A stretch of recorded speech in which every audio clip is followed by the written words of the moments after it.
You're listening to the Easy Feed Podcast, episode number 79. My wishes for 2026. Hi there, I'm Karina Savage, and with over 20 years' experience feeding children, including my own, I've learnt all the secrets that busy mums need to get their children eating better and actually enjoying healthy foods. So a huge welcome to the Easy Feed Podcast.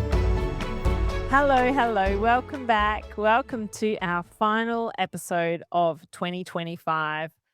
I hope you've had a great year. I hope that you've enjoyed these podcast episodes. I've loved recording them and sharing them with you. Thank you for your kind words about my podcast. It's funny, the different places that you hear people commenting or, they say, oh, you've got quite a following in Melbourne. And you don't even realize, like, when you're recording this podcast, I guess you don't think about every little nook and cranny that it's getting to. But I hope it's helpful for you. I hope it gives you ideas. I hope it gives you motivation around feeding kids, because at the end of the day, that's what I'm here to do. I'm here to share credible knowledge to try to cut through the noise of nutrition and feeding kids, because my goodness, there is so much noise out there. This is good, this is bad, this isn't. It's so confusing. Butter is good, butter's bad. Like, it's like, what do I feed my kids? So, thank you for being here. Whether you follow me on this podcast, whether you follow me on social media, follow me on my Sunrise TV segments or all of them, then thanks for following me. Thanks for being here. I hope I hope you enjoy being part of my community, because I love my followers. I love the feedback and the comments and the questions. I'm here for all of it, and I hope it helps. So, today's segment is a little different. Rather than talking to a particular topic, I liked the idea of making it a little more personal and sharing my wishes for 2026. They're not all related to food and nutrition, but I'm a parent, and I think it's good to share what we're hopeful for. I must say, I never make New Year's resolutions. I'm not one to do that. I don't know why, actually. I just think I'm always striving to be better and do better, and I don't know, I feel like just doing it on January 1 is a little, I don't know. I don't know what the word is, but I just don't do it. So anyway, but I do have wishes for 2026, and I guess a lot of them are ongoing wishes for me. So I thought I'd share them with you, and some of these may resonate with you, maybe all of them. But anyway, here goes. So, my number one, and you will have gleamed this sort of theme from me, from my podcast episodes. If you've spent any time with me, you'll know how much I love animals. And for me, this is a very personal one, but for me, I would love to see us eating less factory farmed meat, not only because we generally don't need it, it's cruelty. It's cruelty to animals. It's the farming practices that happen here in Australia are disgusting, and I can't stand it, and I can't stand the factory farming industry, and I wish it would stop. It's so cruel, and I don't support the majority of, meat, because it's factory farmed. So it's something that I find disgraceful. And when you buy a piece of meat in a packet in the supermarket, you don't know the torture that that animal's gone through. You don't know what it's been fed. You don't know whether it's been fed just rubbish pellets. The fish, you don't know about the fish that they've basically eaten just as many feces as food. They're jammed into these tiny areas when they're farming fish. So, like, it's disgusting, and it shouldn't be allowed. And I feel very passionate about factory farming and the cruelty that goes on, especially in the pig industry. Oh my God, it's torturous. And so, look, you may be wanting to switch this podcast episode off right now, but it's the reality of what we're living in, and also the food that we're feeding our kids. So yes, I do try to buy organic meat as much as possible. And look, my daughter is vegetarian. I'm mostly plant-based, and my son and my husband eat meat, but we do try to buy better quality meat, just because when we do eat meat, we want decent quality. And look, that's not always possible because it is more expensive, but I would encourage you to think about options to swap out meat for legumes like lentils, chickpeas, kidney beans, because they are such a great source of protein. And we don't need that much protein. We only need about a gram per kilo per day. That's adults and children.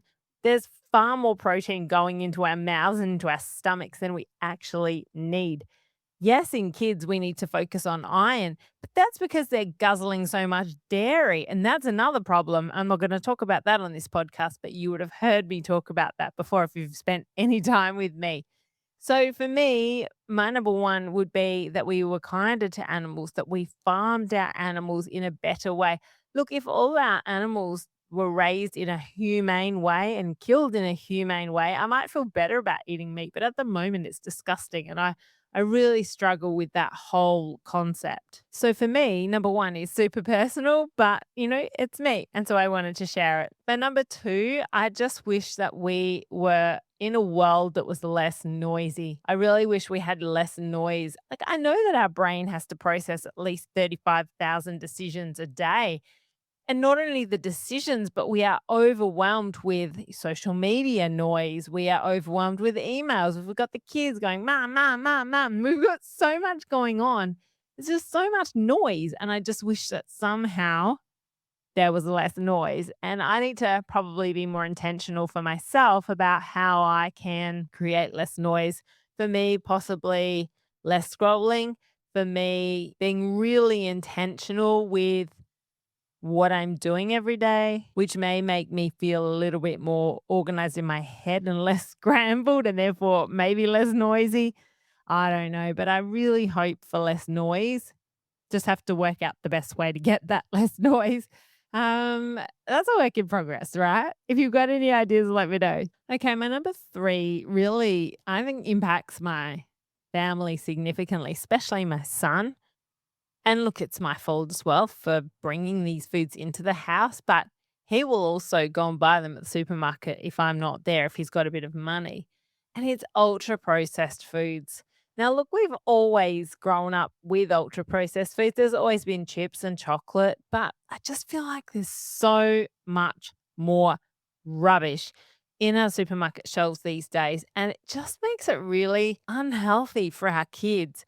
I'm fine for them to have some chocolate or some chips, but they're layering ultra processed food with ultra processed food with ultra processed food. And my son, I'm sure these holidays is just going from one thing to the next. Especially the other day, I was really busy.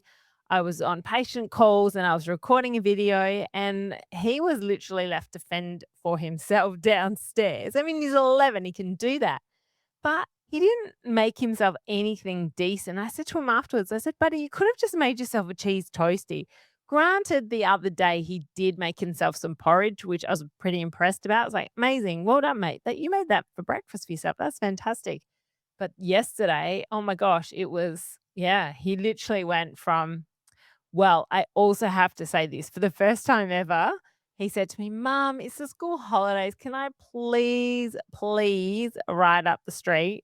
Because he knew I was working, and buy a box of Cocoa Pops, like a special school holiday treat. And for the first time ever, I weakened and I was like, okay. I just thought back to when my mum said to us, "School holidays, you can have Fruit Loops." So I was like, all right. I said, "All right, buddy, you can. Okay. This is like a treat for you." So off he goes. So off he went up the street and bought his box of Cocoa Pops. I'm like, this is like a one off, right? And came home and had his Cocoa Pops. And then, of course, I'm on patient calls. And then I don't know what happened after that. I don't know. I mean, he usually likes fruit, but then I think he actually probably went to panettone, which, I grew up in an Italian household. And, well, my dad's, well, came out from England when he was 2, but my mum's side's all from the north of Italy. And so we grew up having panettone every Christmas. So basically, it's just like a semi-sweet bread. You just pull it apart and it's doughy and just delicious. It's got a little bit of a rum flavor. So it's a unique taste. But of course, kids love what they grow up with, what is familiar to them. And my kids love panettone. So it's just this big, like, bowl of panettone, like a baked panettone that, is kinda like, the Barbie cake shapes that, when you make a Barbie cake and you shove the Barbie in the top, it's kinda like that shape. Anyway, he would have just gone and grabbed some of that, and then he would have moved on to the other day, grain waves were on sale, so I was like, grab a couple of packets of those." Then he moved to some grain waves, and I'm like, "Buddy, there is nothing healthy about that." Well, I mean, it's a better option to Doritos, which is why I bought the grain waves, and I'm like, this is not normal food." So, I know it's an anomaly, and hopefully I'm making you feel more normal by telling you this, telling you all my secrets.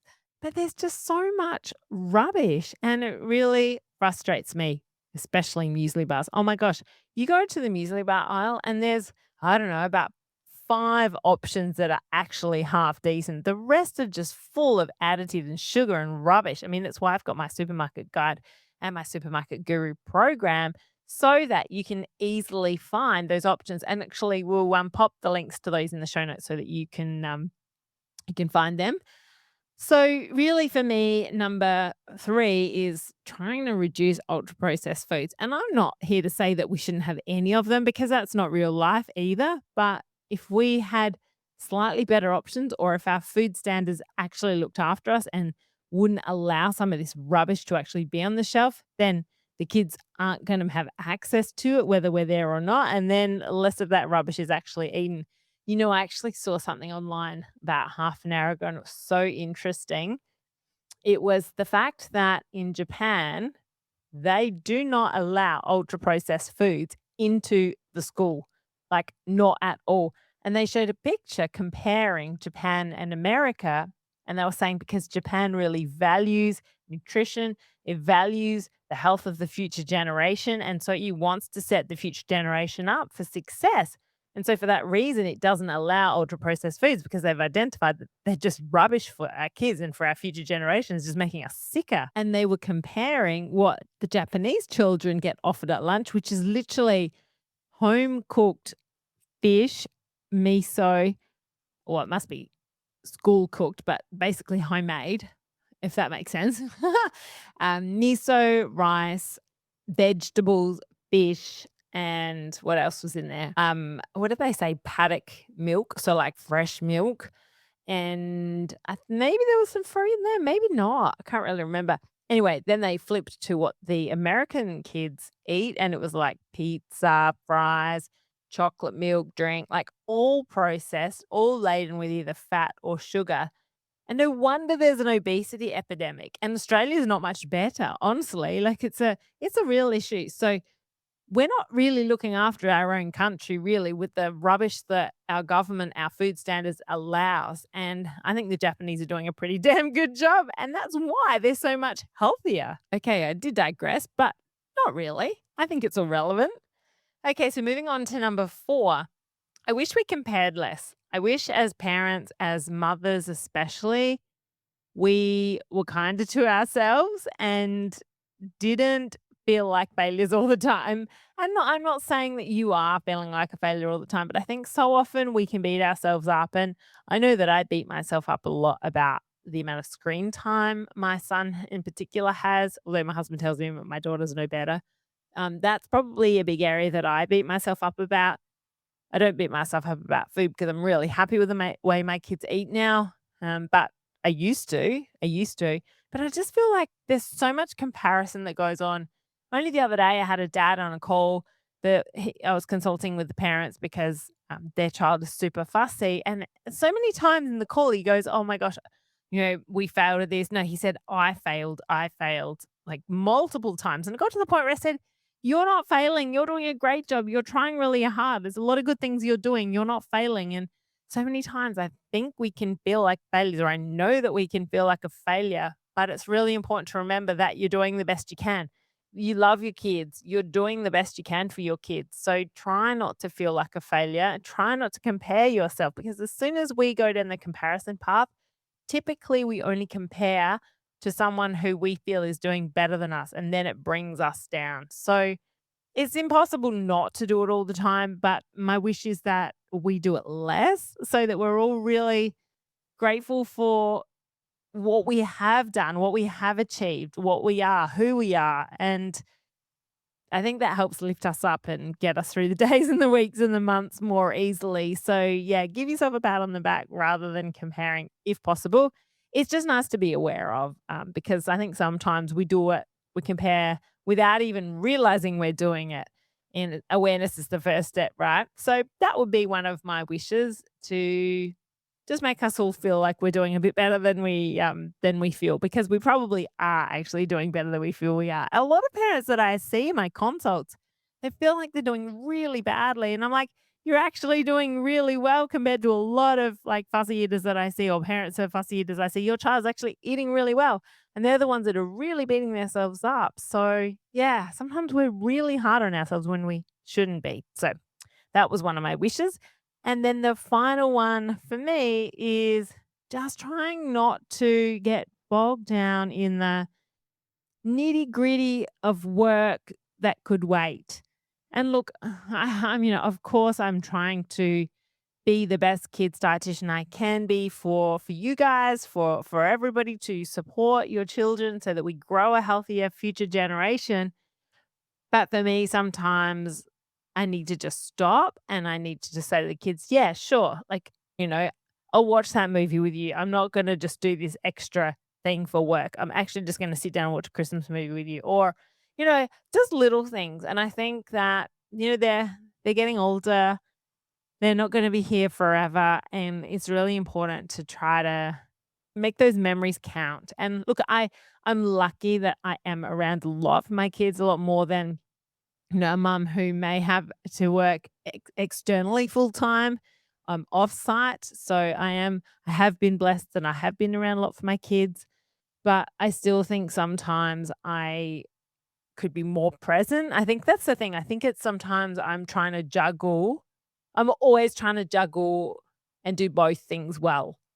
And I don't think you can do that. I think you need to compartmentalize and go do all in on one thing and then all in on the other. And I know that's not necessarily real life, but for me, that's something that I'm going to try and do better in 2026, and really be intentional with just like hiding everything, like hiding my phone, hiding my laptop, not hiding because I knew where it's going to be, but removing it, putting it somewhere else. Because, and I say to my kids, look, every time I'm on my phone, I am working, like I'm doing a reel or I'm replying to someone on, online, or I'm replying to an email. So I'm working, but they just see me on my phone and then they're on their devices. And I'm like, yeah, but this is so different. I'm actually working and you're not. And so, but they don't, like, it doesn't, compute necessarily, or maybe it does, but I just feel guilty being on the screen. So for me, I've got to try and be a bit more intentional with like the kids' family time and then my work time, and really trying to be more structured with that and probably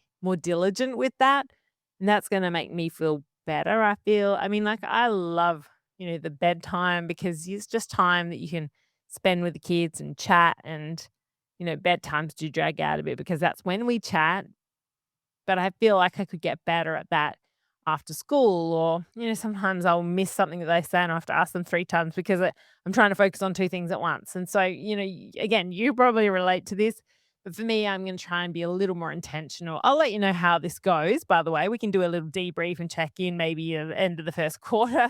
I don't know. But anyway, that's my wish, is to try to be a bit more intentional with the time and a bit more structured so that I'm not trying to, do 2 things all the time. It's not always gonna be possible, but that's what I'm thinking anyway. That could be a starting point. Awareness is the first step, right? I'm looking forward to spending some quality time together with the family over the holiday break. And yes, whilst I will still need to do a little bit of work, hopefully I can be even more intentional with time spent with the kids. So yeah. Anyway, that's that's my thoughts, and that's my top 5 wishes personally for 2026. But I'd love to hear yours. I mean, like, I'm sure there's more I could rattle off, but they were the sort of the top 5 that came to mind when I thought, this would be a good topic to share. So let me know what you think. Let me know what yours are. Yeah, I'm keen to know, because we've all got different challenges. We've all got different journeys. We've all got different starting points, and we've all got different, obstacles along the way, whether it's financial, whether it's health, whether it's relationship. There's always things that block our way, and we got to find a better way. But I really like the saying, if it's not this, it's something better. And that's a really nice saying, I think, just to say to yourself when times are tough. It's like, right, just keep going. So I hope that 2026 is something better for all of you. And thanks again for being here. Thanks for being a part of the Easy Feed podcast. Thanks for being a part of my community. Stay in touch. And I cannot wait to chat to you more in 2026. Bye for now.